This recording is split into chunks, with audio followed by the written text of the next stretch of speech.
Class 10th में जितने भी बच्चे हैं जिनका आज इंग्लिश का एग्जाम था उन सभी बच्चों के लिए वाली वीडियो रहेगी। इस वीडियो में हम इस वाले पेपर का जो आपका आंसर्स है उन सभी को आज हम यहाँ पर डिस्कस करने जा रहे हैं। तो फटाफट से वीडियो को स्टार्ट करते हैं। और यहाँ पर क्वेश्चन पेपर कोड आप जरूर से देख लेना। यहाँ पर अगर आपका ये वाला कोड है तो आप इस वाले पेपर को देख सकते हैं।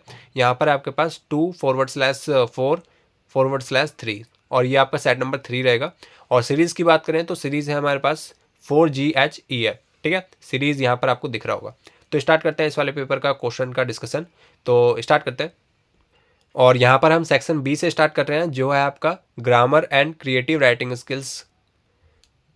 ठीक है, तो यहाँ पर से स्टार्ट करते हैं। सबसे पहले हम ग्रामर सेक्शन को कवर करेंगे, उसके बाद राइटिंग स्किल्स पे जाएंगे। ठीक है, तो क्वेश्चन नंबर 3 है आपके पास। यहाँ पर आपको 12 क्वेश्चन में से 10 को सिलेक्ट करके उनका आंसर देना था।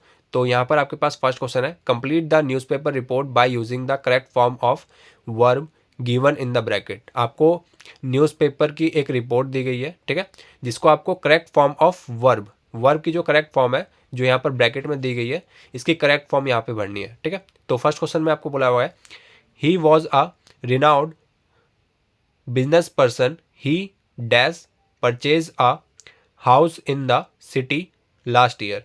तो इसका जो राइट आंसर हो जाएगा वो हो जाएगा परचेज्ड। ठीक है, ईडी लग जाएगा आपके लास्ट में। ठीक है, परचेज के लास्ट में ईडी लग जाएगा, purchased.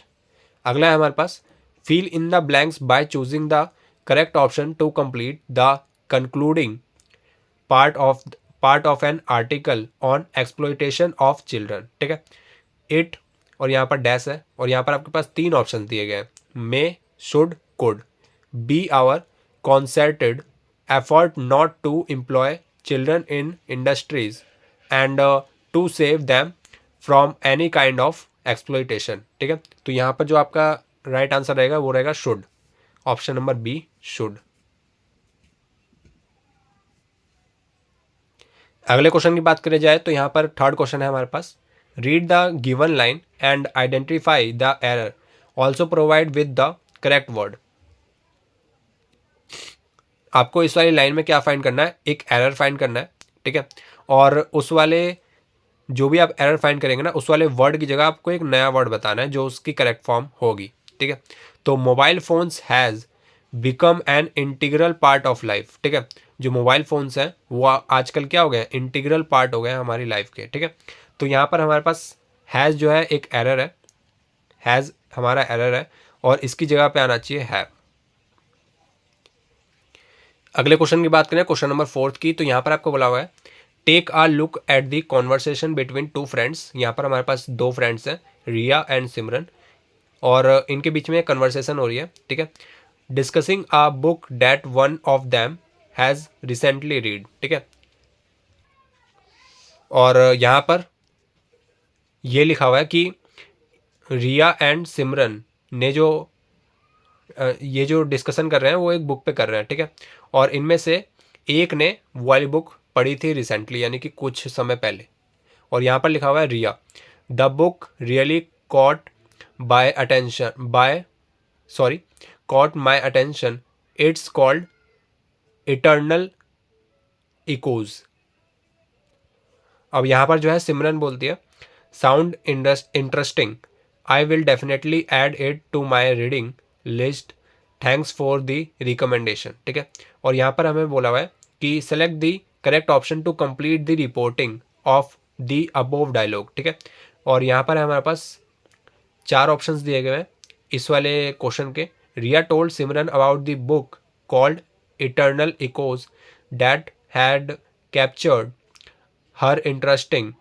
Simran in response expressed that it dash and mentioned that she would consider reading it।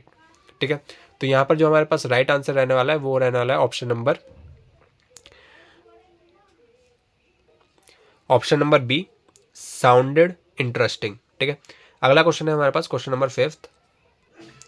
यहाँ पर हमें बोला हुआ है, select the option that identifies the error and supplies the correction for the line given below. यहाँ पर हमारे पास एक लाइन दी गई है और यहाँ पर आपको ये एक एरर फाइंड करनी है, जो कि एरर यहाँ पर भी लिखी हुई है और करेक्शन भी लिखे हुए हैं। ठीक है, तो इस वाली लाइन में से आपको एरर और करेक्शन फाइंड करनी है कि इनमें से कौन सी सही होगी। तो यहाँ पर लिखा हुआ है, he usually ate breakfast before he goes to school. तो यहाँ पर हमारे पास एक ही गलती है, जो है हमारे पास गोज़ एंड गोज़ हमारे पास एरर है। यहाँ पर ये जो गोज़ है ये यहाँ पर एरर है, इसकी जगह पे वेंट आना चाहिए।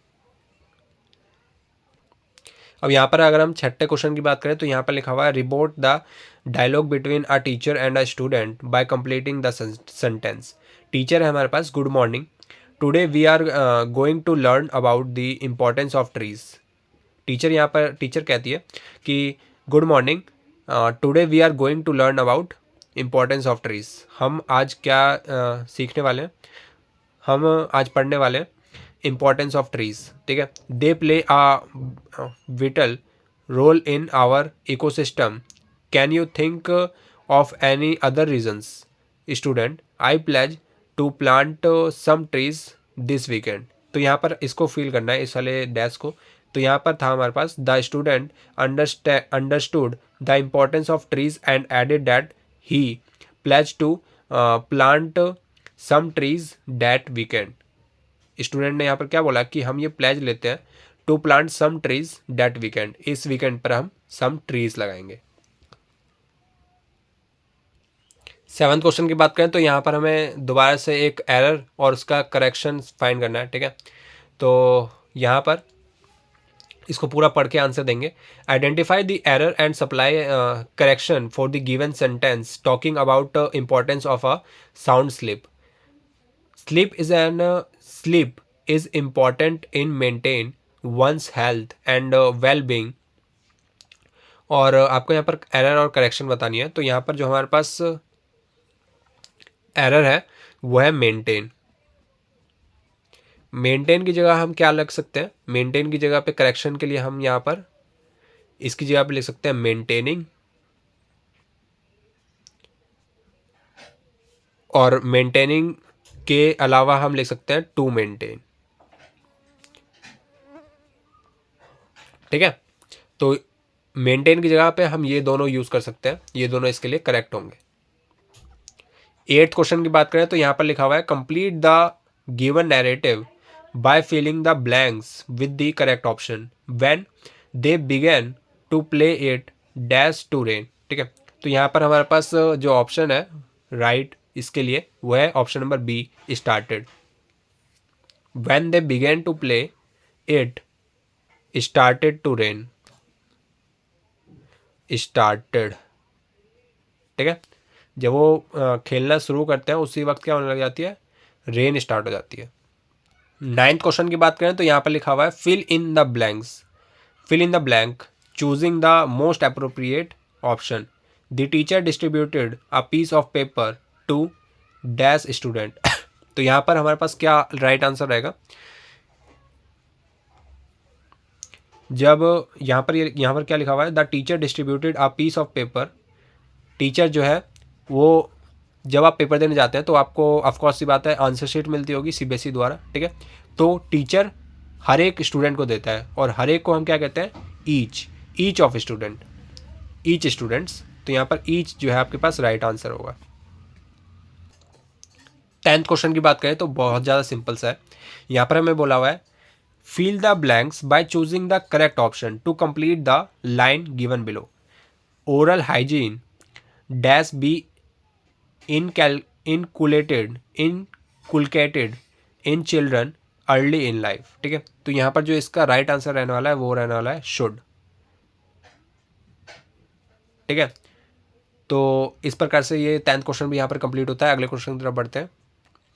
11th क्वेश्चन की बात करें तो यहाँ पर हमारे पास लिखा हुआ है complete the sentence by selecting the correct option. ठीक है, तो करेक्ट ऑप्शन के साथ आपको इसको कंप्लीट करना है इस वाले सेंटेंस को। The information of given here, the information given here dash to all the products in this section. ठीक है, apply, applied, is applied, applies.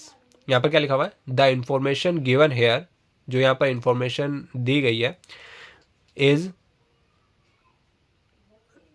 यहाँ पर हमारे पास डैश दिया हुआ है। ठीक है, to all the products in this section. तो यहाँ पर जो हमारे पास राइट आंसर रहने वाला है वो हो रहा है ऑप्शन नंबर डी, अप्लाइज। जब यहाँ पर हम अप्लाइज लिखेंगे तो यहाँ पर ये वाला सेंटेंस करेक्ट हो जाएगा। The information given here applies to all the products in this section. ठीक है,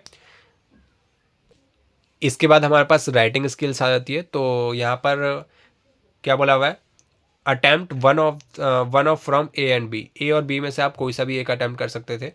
तो बहुत ही ज़्यादा सिंपल से हैं। आप क्या, यहाँ पर लेटर टू एडिटर है ऊपर वाला, ठीक है, और नीचे वाला हमारे पास क्या है, write a letter 100 to 120 words to the municipal commissioner expressing your views and urging him to take actions. ठीक है, तो आपको, आपने जिस हिसाब से ग्रामेटिकली अगर एरर वगैरह की होगी तो आपके 1 मार्क्स वहाँ पे कट जाएगा। अगर आपने सारा का सारा फॉर्मेट सही किया है तो आपको 3 मार्क्स मिल जाएंगे। ऐसे करके सारी की सारी जो आपकी मैपिंग होती है वो होती है आपके पेपर में। तो जिस हिसाब से आपने फॉर्मेटिंग अगर आपने फॉलो की होगी, अगर आपने ग्रामेटिकल एरर नहीं की होगी, तभी आपको पूरे मार्क्स मिलेंगे। ठीक है, आगे बढ़ते हैं।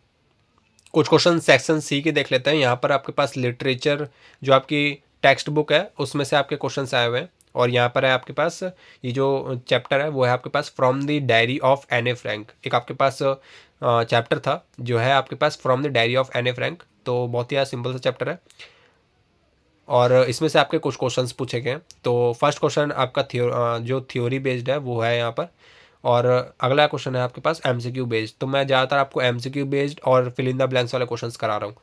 सेकंड क्वेश्चन में आपको बोला हुआ है the narrator enhance to narrative technique of the extract by using option number D reflective. ठीक है, और अगला है हमारे पास fill in the blanks with the correct word from the bracket. Bracket दिए हुए हैं, इनमें से आपको करेक्ट वर्ड छांट के यहाँ पे लिखना है। The narrator does not plan to let anyone read her diary as she does not have any real friend।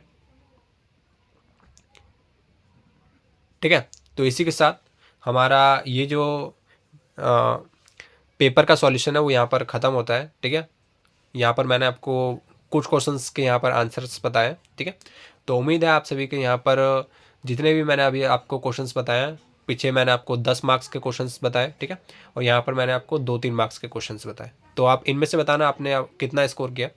तो बस इस वीडियो में इतना ही, और उम्मीद है आपका पेपर बहुत अच्छा गया होगा। अगली वीडियो में मिलते हैं किसी नए टॉपिक के साथ। तब तक के लिए जय हिंद, जय भारत।